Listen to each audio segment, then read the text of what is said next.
오늘 이렇게 강의를 잘해 주셔갖고 너무나 감사를 드립니다. 제가 듣지 않을까 한 군데가 제가 조금 약간 걸리는 부분이 있어갖고 한번 질의를 해서 어떤 그런 연유를 했는지 한번 여쭤보고 싶은 게 있어갖고요. 브래들린이 우리가 구원론에 있어서는 종교 계획을 따르고 있다고 이렇게 종교 계획의 전통들을 따르고 있고, 그 다음에 교회론에서는 자유주의, 개혁주의 이렇게 전통을 따르고 있다 이렇게 아까 말씀하신 것 같은데요. 자유주의, 개혁주의 전통을 이렇게 따르고 계시다. 그래서 교회론은 제가 이해가 되는데 구원론에 있어서 그 부분에 있어서 종교 개혁주의 그분들이 주로 후손들이 어떻게 보면 장로교라던가 감리교 또 어떻게 보면 침례교도 일부 있고요. 또 여러 부분들이 이렇게 계신데 우리의 구원론하고는 약간 전체적인 부분에서 좀 차이가 있죠. 물론 믿음으로 구원받는다는 부분에 대해서는 저희가 전적으로 동의하고 그 부분에 있는데, 그러면 구원이 우리가 받는 것은 그 장로교의 구원론 같은 경우는 하나님 백성 안에서 우리가 침례를 받을 때, 세례를 받을 때 그들이 이제 하나님 안의 백성으로 이렇게 하고 믿음으로 받아들인다 이렇게 얘기를 하지만, 또 하나님께서 예정론을 통해서 장로교의 구원론을 보게 되면 하나님에서 예정론에 의해서 구원된 자만이 구원을 얻는다. 그리고 또 결론적으로 나타나는 부분은 예정론 된 자들은 이러이러한 행위들로 나타나야 된다. 그래서 끝까지 견디는 자가 어떻게 보면 어거스틴의 그 구원론이 그들이 했던 구원론이 그대로 이어지고 있는 그런 쪽으로 지금 가고 있다고 저는 이렇게 생각되거든요. 그래서 마지막에 하나님께서 천국문에 이르렀을 때, 마지막에 죽음을 댔을 때 그들이 너는 내 백성이다 하나님이 칭해 주실 때 최종적인 구원을 얻는 거로 우리가 구원론이 약간 틀린 거로 알고 있는데, 그 부분에 대해서는 우리는 하나님 믿을 때 우리가 칭의를 얻는 거고 그런 부분인데, 그 부분은 어떻게 좀 다른 부분이 있는데, 요즘 많이 이제 유보적 구원론으로 이렇게 많이 그것이 이제 모임 안에도 일부 젊은 세대들에게도 좀 이런 부분들이 들어와 있다고 생각되는데, 그 부분에 대해서 어떻게 할 수 있을까요? 예. 다시 정리해서 말씀을 드리면, 이제 구원론에 있어서는 종교개혁 전통이 있다 이렇게 말씀드린 것은 이신칭의의 개념을 말씀을 드린 겁니다. 그래서 로마 가톨릭의 구원론이 행위 구원이자 믿음 더하기 행위. 그래서 갈라디아주의적인 구원론이 가톨릭에 있었던 것이고, 그러니까 마틴 루터를 비롯해서 모든 종교개혁자들이 이구동성으로 외쳤던 것은 믿음으로 구원받는다라고 하는 것이죠. 그래서 그것이 이제 재침례파나 다 마찬가지죠. 거기에 대해서는 종교개혁 진영에서는 다 동의했던 겁니다. 근데 다만 세부적으로 들어갔을 때 이제 개혁주의 안에서 잘 나오고 있죠. 개혁주의 안에서 이제 아르미니우스 이렇게 발음을 치는데, 이분이 사실은 이제 개혁주의 안에서의 논쟁을 일으킨 거거든요. 그래서 이제 그 믿음으로 구원받는다는 건 다 동의를 하는데, 그럼 그 기작이 어떻게 일어나느냐라고 하는 거죠. 하나님이 믿음을 주시는 거냐, 아니면 내가 믿는 거냐, 이런 것에 대한 논쟁이 나와서 결국 도르트레이트라고 하는 곳에서 이 개혁주의 학자들이 모여서 정리를 한 거죠. 그래서 칼빈주의냐 알미니우스주의냐라고 하는 개념이 생성됐다. 저는 그렇게 보거든요. 근데 개혁주의 안에의 논쟁이었다라고 하는 것입니다. 그런데 아까도 잠깐 설명을 드렸지만, 당시에 그 영국에서는 성공회라고 하는 국가교회가 출연을 했고, 헨리 8세는 전혀 복음주의자가 아니었습니다. 개신교도라고 말할 수 없는 온전히 가톨릭적인 사람이었거든요. 근데 다만 자기의 정치적인 그다음에 결혼 이런 문제로 인해서 교황청하고 대립하게 됐고, 그래서 교황 없는 교회, 로마 교회, 가톨릭 교회를 만들고자 했고, 교황 대신 자기가 그 자리에 앉은 거죠. 그런데 로마 교회와 분리되다 보니까 종교개혁자들의 영향을 받게 됐던 겁니다. 영국 교회가. 그래서 성공회 안에 복음주의자들이 다수 생겨나게 됐던 겁니다. 그러면서 이 복음주의자들이 그 헨리 8세 이후에도 계속해서 요구들이 있었어요. 근데 그것이 뭐 어려움을 당하고 뭐 이런 과정이 있었거든요. 그런데 존 칼빈이 제네바에 세운 학교가 이 종교개혁, 칼빈의 종교개혁 사상이 전 유럽에 영향을 미친 데 큰 동력이 됩니다. 그러다 보니 이른바 복음주의라고 하는 사람들은 종교개혁 전통이라고 말할 수도 있고 복음주의라고 말할 수 있는데 칼빈주의자들이 대부분이었다. 그렇게 볼 수 있어요. 그러다 보니까 영국 교회에는 영국의 왕실은 그런 거를 거부하는 마음이 있었잖아요. 헨리 8세부터 시작해서 그래서 의도적으로 이제 그런 도트레이트가 있었지 않습니까? 그래서 알미니우스적으로 영국 교회를 가기를 바랬던 겁니다. 그래서 영국 교회의 주류는 알미니우스가 될 수밖에 없었고 거기서 복음주의자들은 칼빈주의자일 수밖에 없었던 겁니다. 그 과정에서 모임이 이제 발생하게 됐는데 그래서 영국 국교회 출신자들 그 다음에 특수침례교회 목사들 다 칼빈주의였죠. 그래서 칼빈주의 전통 가운데 있었습니다. 그래서 이 1차 자료들을 보면 그들의 고원론은 명백한 칼빈주의였어요. 네, 근데 다만 지금 세월이 한참 지났지 않습니까? 1800년대 초반에 시작됐다고 하면 지금 2026년이죠. 2026년이니까 많은 세월이 흘렀잖아요. 많은 세월이 흐르면서 여러 가지 변화를 우리가 맞이하게 됐던 겁니다. 그래서 칼빈주의도 하이퍼냐, 뭐 온건 칼빈이냐, 여러 가지 개혁이 있지 않습니까? 근데 온건 칼빈주의였던 겁니다. 뭐 조지 밀러를 비롯해서 다 그런 입장이었던 거예요. 그런데 온건 칼빈주의에서 조금 더 가운데로 움직인 것 같습니다. 그래서 제가 쓴 책에도 밝혔지만 오늘날의 형제 모임의 학자들, 성경교사들의 입장이 무엇일까를 제가 조사를 했는데 가운데 입장이 있더란 말이죠. 칼빈주의도 아니고 알미니스주의도 아니고 가운데 입장, 중도주의라고 할 수 있겠죠. 그런 입장을 취하고 있는 것으로 보입니다. 그래서 지금 기준으로는 우리는 칼빈주의 입장에서 너네가 칼빈주의라고 말할 수 없어라고 하는 말에 우리가 말하기가 좀 어려워요. 알미니스주의 입장에서 보면 너네 칼빈주의라고 말해도 우리가 또 답변하기 어려운 애매한 스탠스라고 봅니다. 그런데 저 개인적으로는 그것이 성경에서 두 가지를 믿어야 된다라고도 말씀하고 하나님의 은혜로, 전적인 은혜로 구원받는다라고 말을 두 가지 말씀하고 있기 때문에 두 가지를 어떻게 조화를 이룰까 그건 뭐 개인적으로 고민해 봐야 될 문제지만 그 결론으로 오늘날 형제 모임의 성경교사들은 그 중간 입장을 취하고 있는 게 아닐까 그런 생각을 갖고요. 그래서 과거의 시점이냐 현재 시점이냐를 구분할 필요가 있다. 근데 과거에는 명백히 온건 칼빈주의였다. 그런데 시간이 흐르면서 뭐 여러 가지 이유가 있겠지만 중간으로 왔다. 지금 현재는 중간이다. 네, 그렇게 볼 수가 있겠습니다. 다만 이제 우리 모임은 전통적으로 회기라를 거부해 왔습니다. 그래서 뭐 신조나 신경을 거부한 거죠. 근데 이 자유교회라고 그랬죠. 아까 자유주의라고 하셨는데 자유주의가 아닙니다. 자유주의는 자유주의 신학이 있어요 따로. 프리 처치 그래서 자유교회. 자유교회 진영에 있는 교회들이 공통 분모가 있습니다. 왜냐하면 신경을 하지 않습니다. 그 다음에 다 그런 건 아닌데 주로 주기도문 하지 않습니다. 그래서 사도신경을 거부하고 주기도문을 안 하는 데가 많아요. 그리고 그 얘기는 뭐냐면 이제 이 국교의 전통에서 신앙이 강제됐잖아요. 개인에게 신앙이 자유를 준 게 아니라 강제됐어요. 그런 것에 대한 반발이죠. 강제할 수 없다. 그래서 제도화, 그 다음에 규격화 이걸 거부하는 무리가 자유교회입니다. 그러다 보니까 사도신경하지 않고 이런 것들이 나타나는 거죠.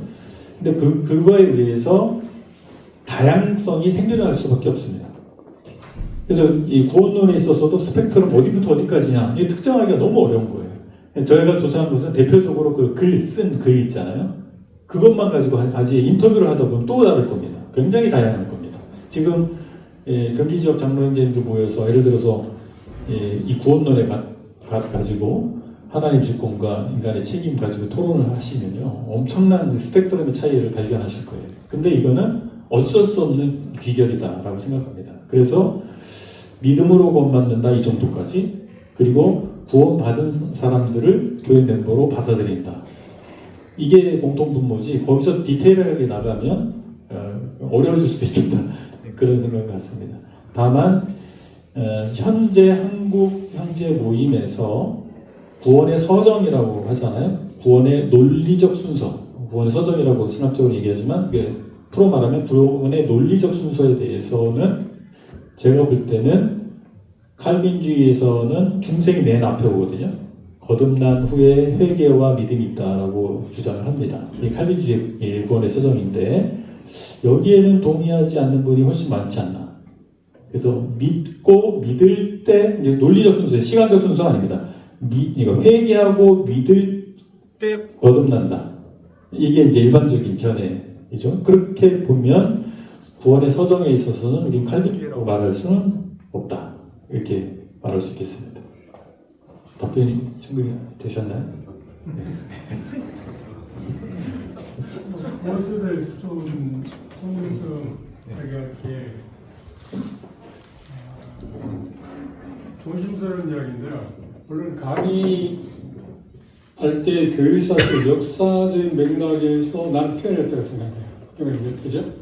말이 뭐냐면 구원론이 확인주의 그 개념에서 흐름이 같은 맥락에서 우리 왔다 온 것은 역사적인 쪽에서 이야기하지 방향할 세부 사항은 아니잖아요. 근데 조심스러운 게 뭐냐면 실상인 칼빈이 이야기한 구원론이 성경에서 말하는 구원론이라 할 때 나는 그걸 아니라고 생각해요. 정확히 아니에요.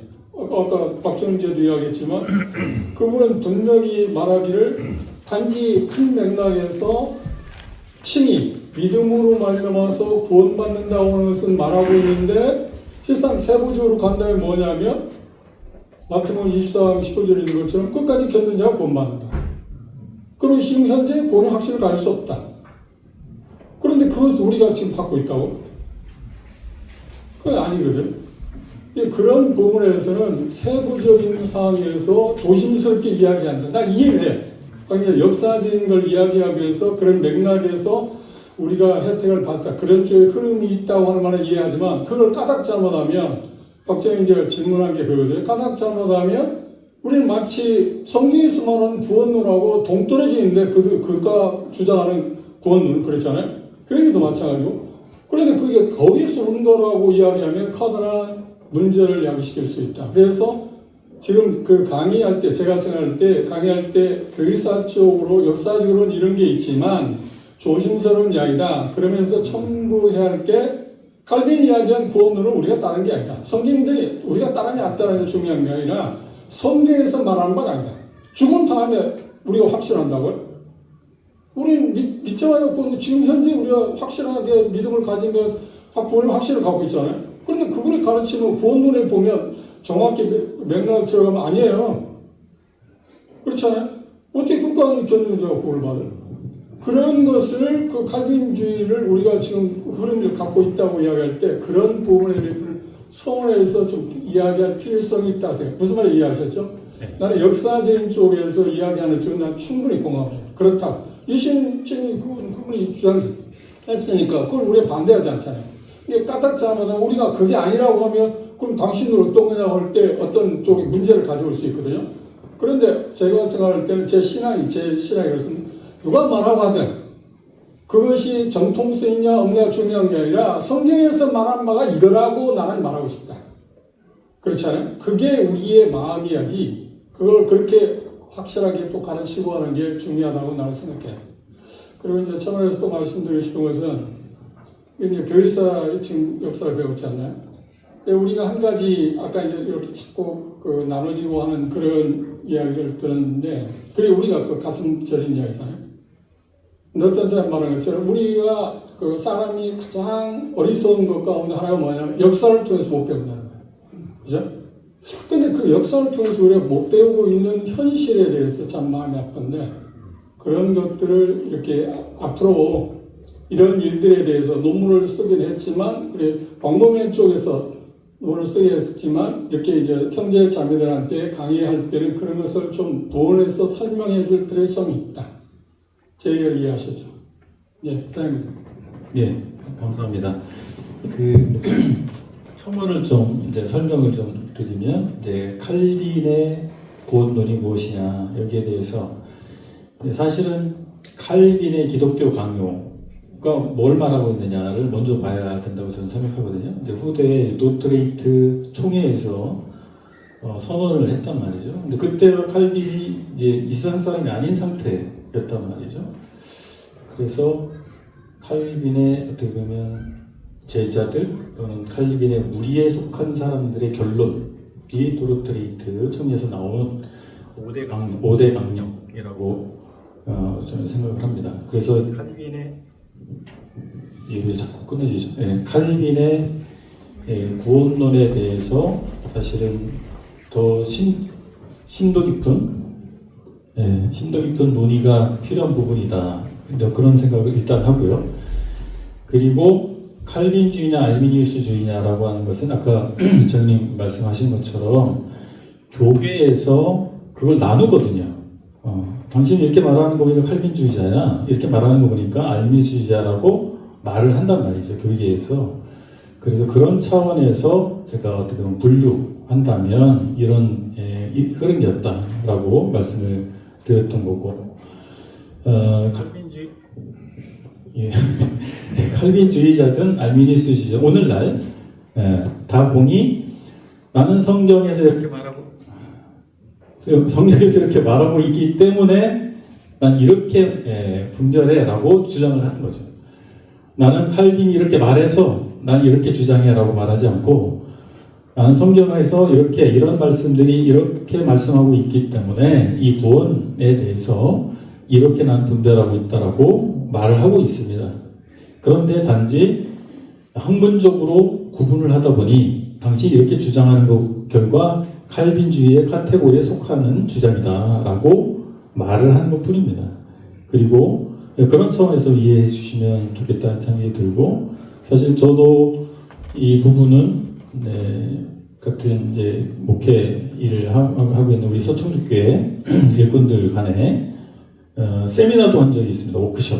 그래서 우리가 생각하는 각자가 생각하는 구원이라고 하는 것이 뭐냐 성경을 가지고 한번 논의해보자 해서 그 워크숍도 했었고 또 교회가 뭐냐라고 하는 것도 우리 스스로 워크숍을 한 적이 있거든요. 그래서 이건 굉장히 생산적인 논의 과정이라 저는 그렇게 생각하고 반드시 필요하다고 저는 생각합니다. 생각보다 같은 성경을 보고 같은 우리 모임에 있다고 하지만 조금씩 다르거든요. 근데 경기 지역에 각 지역교회가 있기 때문에 지역교회가 독립되기 때문에 큰 문제가 안 될 수는 있지만 지역교회 안에서는 제 생각에는 지역교회 안에서는 일꾼들 간에 그런 부분들을 어느 정도 통일성을 확보하지 않으면 강단에서 서로 다른 얘기가 나오고 그렇게 되면 성도들이 굉장히 어려워할 수도 있겠다 이런 생각을 갖습니다. 그리고 아까 정정희 지금 말씀하신 것처럼 이런 교회 역사적인 측면에서 그런 어떤 주장 그 어떤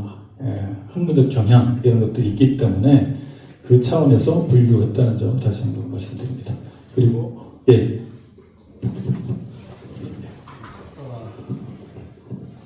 강의 들으면서 완전히 침착하고 차분하게 좀 잘 해주셔서 너무 감사합니다. 제가 이제 좀 강의를 들으면서 그 좀 마지막 좀 이 익스클루시브와 오픈에 대한 이제 이런 부분들을 말씀을 해주셨는데 혹시 이제 들으신 분들 중에 오해할 수 있는 좀 소지가 많이 있다 이런 것이 좀 느껴졌어요. 그래서 예를 들자면 이제 그 교회 이 브래드린의 좀 영적인 또 아니면 뭐 교리적인 정체성, 뭐 이제 잉글랜드 어떤 계승설, 또 아니면 또 자유교회 계승설, 또 아니면 또 퀘이커 이런 걸 말씀을 해주셨는데 제가 이해하고 있는 이제 브래드린의 좀 정체성하고는 많이 다릅니다. 이제 뭐냐면 사실 그때 당시에 그 안소니 노리스 그로브스 같은 경우는 교회를 알곡과 가라지가 혼합되어 있는 이러한 공동체로 이렇게 주장을 했어요. 물론 모든 신자가 어떤 성직자 없이 만찬을 할 수 있다 이런 부분에 대해서도 말했지만 그것은 그때 당시에 순전히 그의 이제 좀 주장이었고 그것이 브레드린 교회의 그 교리적인 어떤 정체성을 주는 그런 것은 아니었다. 왜냐하면 이제 안소니올 그루스는 분명히 교회 안에 알곡과 가라지가 다 섞여 있고 그렇기 때문에 이 교회가 장래에 이 대환란을 통과하면서 이 교회 환란설을 주장하는 이제 이런 것에 이제 발단이 되었거든요. 사실 이 다비의 그 교회 현재 뭐 파멸설 이렇게 많이 얘기하는데 사실 이거는 그 교회 황폐화론입니다. 그 말은 뭐냐면 현재는 말씀하셨다시피 국가교회가 유아 세례를 통해서 이 신자의 멤버십을 주고 있었기 때문에 이것은 이제 성령에 의해서 그 신자가 된 사람들의 그 모임이 아니었다. 이제 그런 차원에서 이 국가교회의 유아 세례를 따르는 이런 교회들이 현재는 이 신약 성경에서 말하고 있는 이 진리에서 이 황폐화되어 있다. 그래서 이 모임 브레드린의 이 처음 시작은 기존에 있는 이런 어떤 제도권 교회, 국가교회나 자유교회의 어떤 정체성을 계승하는 그런 개념이 전혀 없습니다.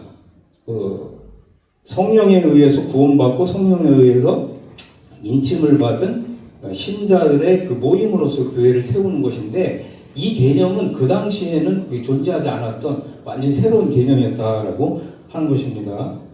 그리고 또 한 가지는 이제 익스클루시브 모임을 얘기할 때 익스클루시브 모임이 다비의 이제 사후에 이 켈리와 또 이 제임스 간에 이렇게 좀 분열이 있었다라고 하는 거죠. 그리고 이 제임스 계열의 이 모임이 현재는 이 플리머스 이제 형제단이라고 하는 이름으로 현재는 존재하고 있는데 이곳은 이제 굉장히 좀 폐쇄적인 이런 이제 교회죠. 그래서 익스클루시브 중에서 이제 이 켈리 로우가 이제 연합을 해서 익스클루시브 모임은 현재 이 켈리 로우 모임이 현재 영국에 존속을 하고 있고 이 교회는 일반적으로 이제 익스클루시브에는 이제 중앙 집권식이고 지역교회 독립성이 없다 이렇게 얘기하는데 전혀 그렇지 않습니다. 그래서 이 켈리 모임은 지역교회 독립성을 여전히 인정하면서 이 다비가 본 이 진리를 그대로 오늘날까지 전승하고 있는 아주 이제 건전한 교회죠. 그래서 이제 이런 부분들을 조금 이해할 필요가 있고 한 가지 또 좀 드리고 싶은 말씀은 우리가 이제 듣기에는 익스클루시브는 좀 굉장히 네거티브하고 오픈은 또 굉장히 좀 포지티브한 긍정적인 이런 걸로 이렇게 자꾸 뉘앙스가 비춰지거든요.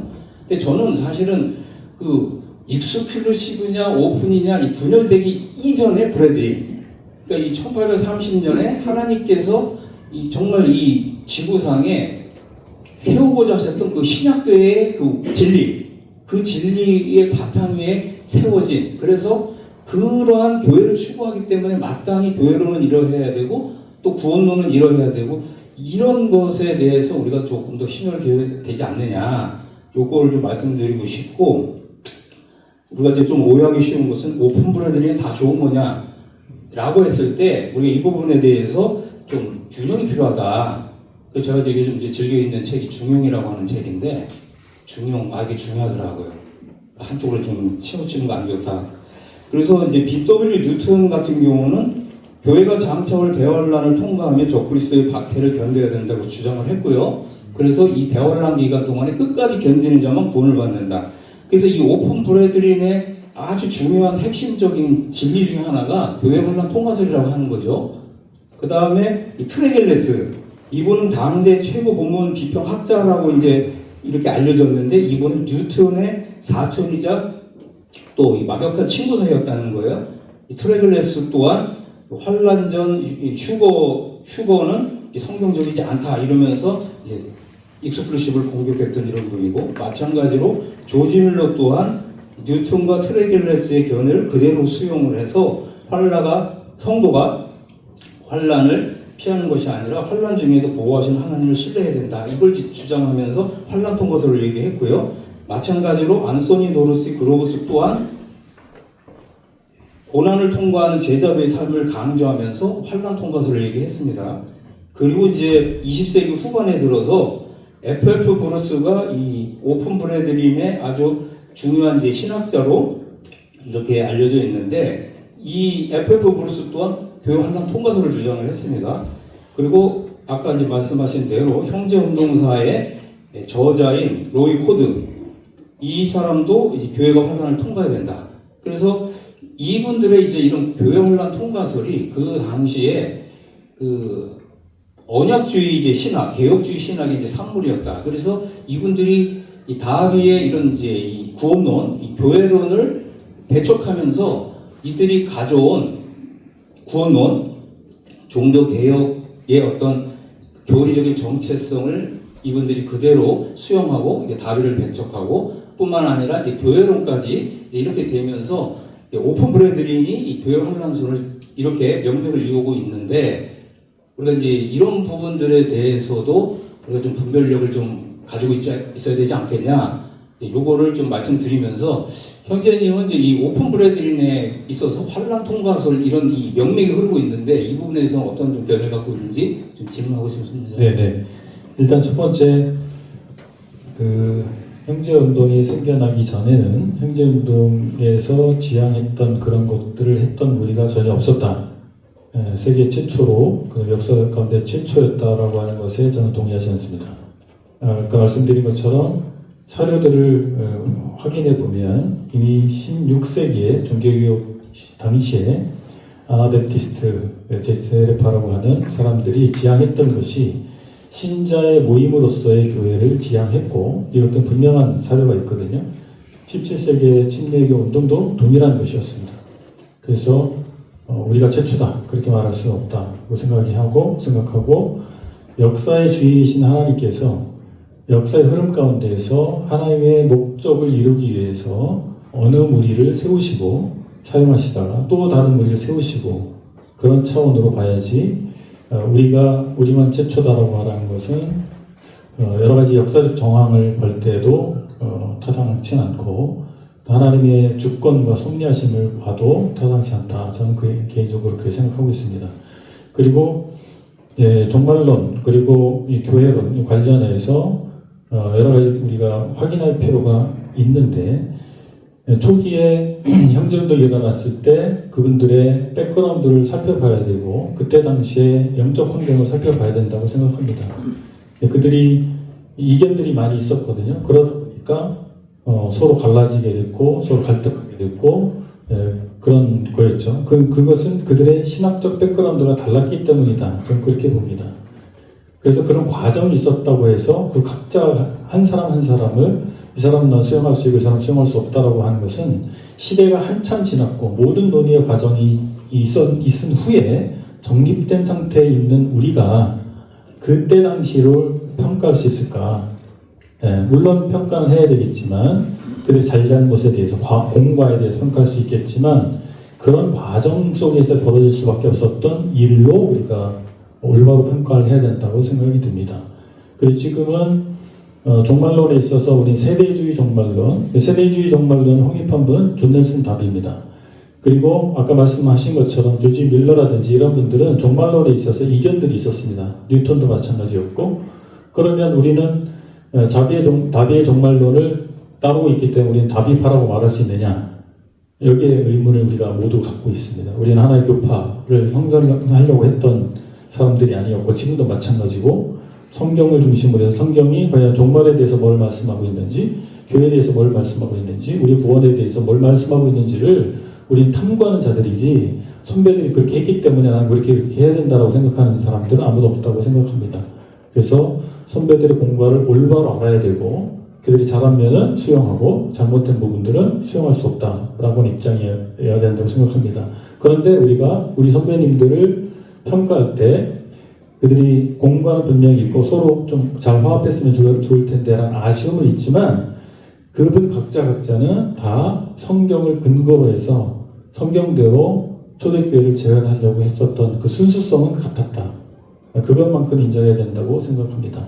그리고 오픈이냐 익스클루시브냐에 대해서 저는 개인적으로 어느 계열에 제가 속했다고 생각하지는 않습니다. 그리고 어느 계열이 선이고 그 계열이 아니면 악이라고 생각하지도 않습니다. 성경이 무엇을 말하느냐, 오늘날 그러면 이 성경대로 나는 행하기 위해서 무엇이 필요한가, 우리가 세우는 교회는 성경에 비춰볼 때 어떤 교회여야 하는가, 그리고 우리 교회 밖에 있는 사람들에 대해서 성경은 어떻게 하라고 말씀하고 있느냐, 그것이 충분하지. 진영 논리로 따져서 지금 정치적으로도 뭐 그렇게 하잖아요. 그것을 교회 일꾼들이 그런 진영 논리로 말할 수 있을까? 말하는 게 맞을까? 저는 그런 의문을 가지고 있습니다. 그래서 단지 역사적으로 분류를 하다 보니 오픈이냐 익스클루시브냐 뭐 이렇게 말하는 것이지, 나는 여기에 속했고 여기에 속하지 않은 이 사람들은 잘못된 사람들이라고 말하기 위해서 하는 게 아니라고 하는 것입니다. 그런 오해가 있다면 그게 아니라는 점을 분명히 말씀을 드립니다. 성경이 뭐라고 말씀하고 있는가, 이것에 초점을 맞춰서 계속해서 고민하고 토론하고 답을 찾아가는 사람 중에 저는 한 사람이다, 이렇게 말씀드리고 싶습니다. 예, 아멘입니다. 예, 잘했어요. 아주 잘했습니다. 예. 아주 내 속이 시원합니다.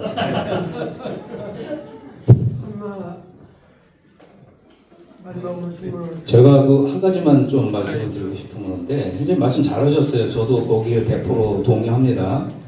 그런데 어찌된 일인지 요즘 이제 모임의 청년들 간에 이러한 그 토론과 논쟁이 그들 간에 계속해서 벌어지고 있다고 하는 거예요. 그래서 형제님이 그런 뜻으로 안 하셨다고 하는 것, 그러니까 오늘도 강의도 제가 듣고 형제님의 또 그런 변론하시는 말씀을 듣고서 형제님 그런 뜻이 없었다는 것에 충분히 공감을 하는데, 그러나 이 하나님께서 이 1800년대에 이 브래드레인 교회를 세우신 이 브래드레인 무브먼트에 우리가 이 정신을 계승하자, 지금 그런 말씀이시잖아요. 저는 거기 100% 동의하거든요. 그래서 그런 쪽에 좀 강조와 포커싱이 좀 필요하다. 그러니까 이제 현재님이 오늘 강의한 정도로만 마치게 되면 얼마든지 그런 변론과 변쟁이 일어날 수 있겠다.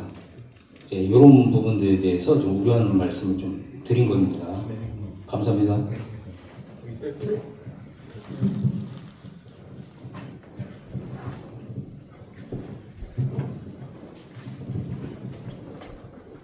고생 많이 하셨어요. 형제운동 시작할 때 이 성경 해석을 세대주의적인 입장에서 했다라고 이제 그렇게 보통 알고 있잖아요. 정말로 우리가 문자적인, 문맥적인, 문장적인 그런 세대주의 입장에서 하는 것이 우리 형제 모임 또는 형제 교회의 원칙이라고 말해야 되나요? 그건가? 아니면 세대주의에서도 뭐 고전적 세대주의, 점진적 수정주의, 점진적 이렇게 또 나눠지고 그러잖아요. 그런 걸 봤을 때 우리 형제 모임이나 형제 교회에서도 언약주의 그런 어떤 해석을 하는 것에 대해서 용납이 되는 건지, 우리 형제 모임이나 형제 교회에서는 세대주의적인 입장에서 성경 해석을 해야 되는 건지, 그런 거에 대해서는 전혀 언급이 없어서 한번 여쭤봅니다. 예, 아까도 잠깐 말씀드린 내용하고 연결되는 부분이 있다고 보는데요. 우리는 어떤 신학 체계라든지 사상을 정립하기를 거부하는 데서 시작했습니다. 그 태생 자체가 이미 신학적인 체계가 이미 확립이 된 교계에서, 그리고 교단 체계가 확립이 된 상황 하에서 그것을 반대하고 오직 성경으로 돌아가서 그런 사상, 신학적 체계, 교단 조직, 제도, 이것이 아니라 성경이 뭘 말하는지 한번 보자. 그리고 우리는 순수하게 그런 이미 기성교회가 시행하고 있는 것을 다 떠나서 제로 베이스로 가서 성경이 말하는 것이 무엇이냐를 확인하고 그것을 오늘날 실현하자. 그렇게 했다고 봅니다. 그리고 아까 말씀드린 것처럼 그러다 보니 그럼에도 불구하고 그들이 이제까지 공부해왔던 신학, 이 교회 생활했던 그 교회 이런 것들의 배경이 있을 수밖에 없었고 그것을 떠나서 성경으로 돌아와서 성경을 탐구하고 답을 얻으려고 했지만 그런 영향이 미칠 수밖에 없는 거잖아요. 우리도 마찬가지고 그래서 그 과정이 있었다라고 하는 거죠. 그래서 어떤 문이나 이런 것들을 하게 됐을 때 정리하는 작업이 필요한데 그 정리하는 사람들이 학자들입니다. 근데 존 넬슨 다비는 그것을 나름대로 체계를 가지고 잘 정리한 분인 거예요. 그러다 보니까 근대 세대주의의 확립자라고 하는 평가가 나오는 것이거든요. 그러면 우리는 분류를 한다면 우리가 가지고 있는 종말론을 분류를 한다면 세대주의 종말론이라고 말할 수 있으나 우리는 스스로 한번 자문해 볼 필요. 나는 세대주의자냐 아니면 성경주의자냐 스스로 자문을 해보는 거죠. 근데 분류는 세대주의자다 분류가 될 수 있어요. 근데 우리 스스로는 나는 세대주의자가 돼야지 아니면 나는 내 후배들을 세대주의자를 만들어야지 그렇게 하고 있는지 아니면 난 성경에서 말하는 하나의 말씀을 그대로 제대로 알고 실현하려고 하고 후배들을 그런 사람으로 만들려고 하는지를 자문해 보면 거기에 답이 있다고 생각이 듭니다. 그리고 이미 16세기의 제세례파, 제침례파들은 이스라엘과 교회를 구분해야 된다라고 봤습니다. 그때 뭐 세대주의고 뭐가 없었잖아요. 근데 이게 세대주의의 지표 중에 하나예요. 이스라엘과 교회를 구분하는. 그러니까 이건 타이틀을 붙이기 나름이라고 저는 생각합니다. 세대주의냐, 언약주의냐.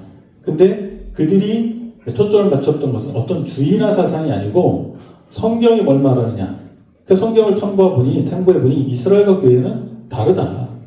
교회가 유아세를 행하는 것이 이스라엘이 할례를 행한 것처럼 그걸 따와가지고 연결해서 그렇게 행하고 있는 이것은 맞지 않다. 성경이 가르치지 않다라고 하는 결론에 이르렀다는 것이죠. 그리고 교회의 계급적 구조가 없다라고 하는 것도 성경에 보니까 그렇다라고 하는 것이죠. 유사성은 있거든요. 그렇다고 해서 이 사람을 세대주의라고 말할 수 있느냐? 그거는 학자의 몫이라고 생각합니다. 다만 우리가 교계에서 커뮤니케이션을 하다 보니까 그들이 이해하는 용어로 우리를 대변하려다 보면 어떤 용어를 사용하게 된다. 저는 그렇게 생각을 합니다. 그래서 성경이 뭘 말하느냐를 우리가 잘 이해하기 위해서 문자적인 해석의 원칙, 문법적 해석의 원칙, 역사 배경을 알아야 되고 이런 것들 우리가 툴로서 활용을 하고 있지 않습니까? 그래서 그걸 하는 거 보니 당신 세대주의자야라고 말하면 세대주의자인 것이고 그런 거 하는 거 보니 뭐 성경주의자라고 하면 성경주의자일 수 있는 것이고 그렇게 생각이 듭니다. 예. 역시 방기만 형제 답습니다.